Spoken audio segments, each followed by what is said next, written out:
Hello friends, बहुत बहुत स्वागत है आपका super fast study and experiment पर। तो दोस्तों, इस वीडियो में हम डिस्कस करने वाले हैं back filter chimney dust emission के बारे में। यानी कि बैक फिल्टर की चिमनी से जो डस्ट निकलता है उसके बारे में हम इस वीडियो में डिस्कस करने वाले हैं कि आखिर ऐसा क्यों होता है, उसका रीज़न क्या है, उसके पॉसिबल रीजंस के बारे में हम इस वीडियो में डिस्कस करेंगे। और साथ में इस वीडियो में हम उसके सॉल्यूशंस के बारे में भी चर्चा करेंगे। यानी कि बैक फिल्टर की चिमनी से जो डस्ट का एमिशन हो रहा है उसका रीज़न क्या क्या हो सकता है और उसको हम कैसे कंट्रोल कर सकते हैं, क्या क्या उसके सॉल्यूशंस हैं। इन्हीं सब चीज़ों के बारे में ये वीडियो है और उम्मीद करता हूँ ये वीडियो जो रहेगी वो आपके लिए काफ़ी हेल्पफुल रहेगी। तो इस वीडियो को अंत तक देखिएगा।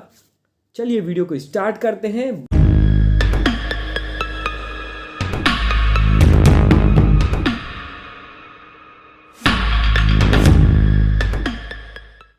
बैक फिल्टर जो है वो एक पॉल्यूशन कंट्रोल इक्विपमेंट है जिसका इस्तेमाल मोस्टली इंडस्ट्रीज़ में किया जाता है। बैक फिल्टर का काम होता है पॉल्यूटेड एयर को सक्शन करना, उसे फिल्टर करना और फिल्टर करने के बाद अपने चिमनी से क्लीन फ्रेश एयर एटमॉस्फेयर में रिलीज़ करना। लेकिन कभी कभी बैक फिल्टर में कुछ प्रॉब्लम्स आ जाने की वजह से चिमनी से वो डस्ट को रिलीज़ करने लग जाता है, यानी कि प्रॉपर क्लीनिंग नहीं कर पाता है पॉल्यूटेड एयर का और फ्रेश एयर एटमॉस्फेयर में रिलीज़ नहीं कर पाता है। तो कभी कभी क्या क्या रीज़न्स हो सकते हैं, क्या क्या प्रॉब्लम हो सकते हैं बैक फिल्टर में, उसके बारे में इस वीडियो में चलिए डिस्कस करते हैं।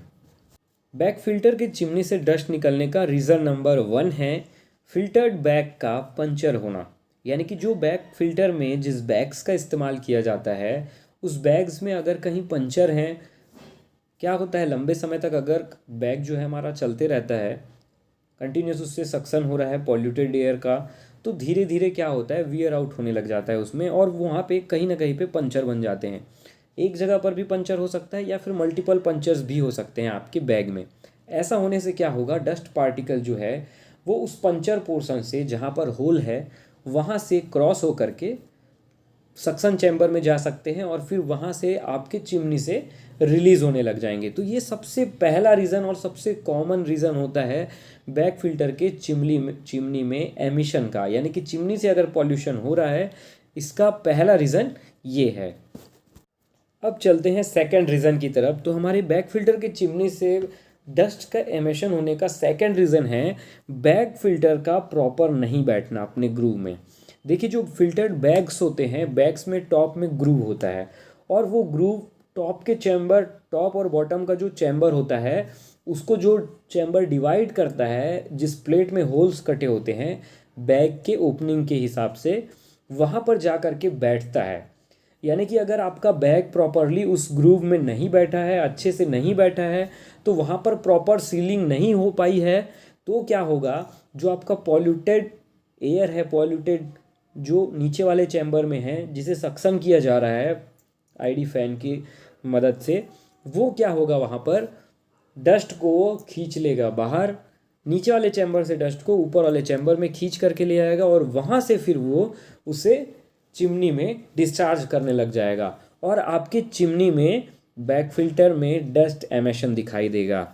तो ये दूसरा रीज़न है आपके बैक फिल्टर के चिमनी से डस्ट निकलने का। अब हम आगे बढ़ते हैं तीसरे रीज़न की तरफ।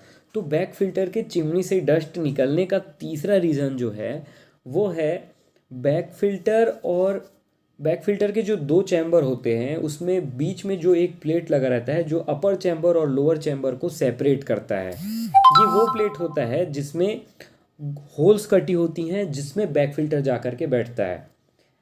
यहाँ पे आप इमेज में मैं आपको समझाता हूँ। ये देखिए, ये वाला जो प्लेट है जिसमें होल्स कटी हुई हैं, जिसमें बैग जा कर के बैठता है, वो प्लेट क्या होता है, उस बैक फिल्टर के चैम्बर में चारों कॉर्नर से फुल वेल्डिंग होता है। तो उस वेल्डिंग में कहीं अगर लीकेज है तब भी नीचे वाला चैम्बर और ऊपर वाला चैम्बर जो है वो सेपरेट नहीं हो पाएगा। यानी कि वहाँ लीकेज होने की वजह से नीचे से डस्ट जो है ऊपर वाले चैम्बर पे आएगा। या फिर अगर उस प्लेट पे कहीं पर भी होल है, कहीं पर भी माइनर पंचर्स भी हैं, छोटे छोटे होल्स हैं, तो भी आपका क्या होगा, नीचे वाले चैम्बर से डस्ट जो है वो ऊपर वाले चैम्बर में आ जाएगा। तो ऐसे कंडीशन में क्या होगा, जब वो ऊपर वाले चैम्बर में आ जाएगा डस्ट, तो वही डस्ट फिर आपका चिमनी के थ्रू आपको बाहर दिखाई देने लग जाएगा। तो ये हो गया तीसरा रीज़न। ये 3 मेन रीज़न होते हैं बैक फिल्टर के चिमनी से पॉल्यूशन एमिशन होने के, यानी कि डस्ट निकल रहा है बैक फिल्टर की चिमनी से, तो ये तीनों मेन रीज़न होते हैं। तो फ्रेंड्स ये तो हो गए रीज़न्स। अब चलिए बात करते हैं इसके सॉल्यूशंस। तो जैसे ही हमको रीज़न पता चल जाता है, हमें सॉल्यूशन भी अपने आप पता चल जाता है। तो देखिए, सबसे पहला जो हमारा रीज़न था उसका सॉल्यूशन है, हमें बैक फिल्टर के बैग्स को चेक करना है। बैक फिल्टर के बैग्स को टाइम टू टाइम चेक करते रहना है, और जो भी बैग अगर पंचर हुआ है उसे रिप्लेस कर देना है। दूसरे प्रॉब्लम का सॉल्यूशन ये है कि आपको हर एक बैग की फिटिंग को प्रॉपरली चेक कर लेना है, इंश्योर कर लेना है कि जो बैक फिल्टर के ऊपर में जो ग्रूव बना हुआ है वो उस ग्रूव में बैठा है कि नहीं अच्छे से, जो प्लेट है, जो सेपरेशन प्लेट है उसके होल में अच्छे से बैठा है या नहीं, उसे आपको अच्छे से चेक कर लेना है। अगर आपकी चिमनी से एमिशन हो रहा है तो बैग चेक कर लीजिए, बैग में होल तो नहीं है, साथ में उसकी फिटिंग्स चेक कर लीजिए कि वो ग्रूव में प्रॉपरली बैठा है कि नहीं। और साथ में तीसरा जो हमारा रीज़न था, जैसे कि वो जो चैम्बर है जिसमें होल कटे हुए हैं, जिसमें बैग बैठा है, वो चारों कॉर्नर से वेल्डिंग है ना, वो सेपरेट करता है नीचे वाले चैम्बर को ऊपर वाले चैम्बर से, और वहाँ से सिर्फ बैग का जो फिल्टर है, बैग के थ्रू ही एयर जो है वो नीचे वाले चैम्बर से ऊपर आना चाहिए। यानी कि जो आपकी वेल्डिंग्स हैं चारों कॉर्नर के, उसे आपको चेक कर लेना है प्रॉपर कि वहाँ कहीं पे पंचर तो नहीं है, वहाँ कहीं पे होल्स तो नहीं है, और उसके अलावा जो भी गैप है बाकी और कहीं पे भी उस प्लेट में होल ना रहे। अगर ऐसा कुछ है तो आपको वहाँ पर वेल्डिंग की करने की ज़रूरत पड़ेगी। अगर आप वेल्डिंग कर रहे हैं वहाँ पर तो आपको बिल्कुल ध्यान रखना है कि आग ना लगे आपके बैग में। ये सबसे बड़ा एक प्रॉब्लम है। अगर आपका जो बैग फिल्टर है उसमें आप वेल्डिंग कर रहे हैं तो आग न लगे, इसके लिए आप पहले बाकी के जो चैम्बर्स हैं जहाँ पर आप वेल्डिंग करने वाले हैं, उस चैम्बर्स के आसपास के जितने भी बैग हैं उसके होल्स को पूरा प्रॉपरली आप ढक लें। ग्लास वूल के ब्लैंकेट का इस्तेमाल कर लें, सिरेमिक ब्लैंकेट का, या फिर कोई और ऐसा चीज़ आप यूज़ कर सकते हैं जिसकी वजह से जो वेल्डिंग की जो स्पार्क्स है वो बैग्स में ना जाए। अगर वो बैग में चली गई तो फिर आपका बैग जो है वो पंचर हो सकता है, और वेल्डिंग करने के समय अपने बैग फिल्टर को स्टॉप कर दें। तो फ्रेंड्स ये थे कुछ रीज़न और उसके सॉल्यूशंस जो कि मोस्टली बैक फिल्टर के चिमनी से डस्ट एमिशन के रीज़न होते हैं। इसके अलावा अगर कोई और रीज़न होता है तो आपको वो कमेंट करके कमेंट बॉक्स में ज़रूर बताना है। तो फ्रेंड्स उम्मीद करता हूँ ये वीडियो आपको काफ़ी पसंद आई होगी।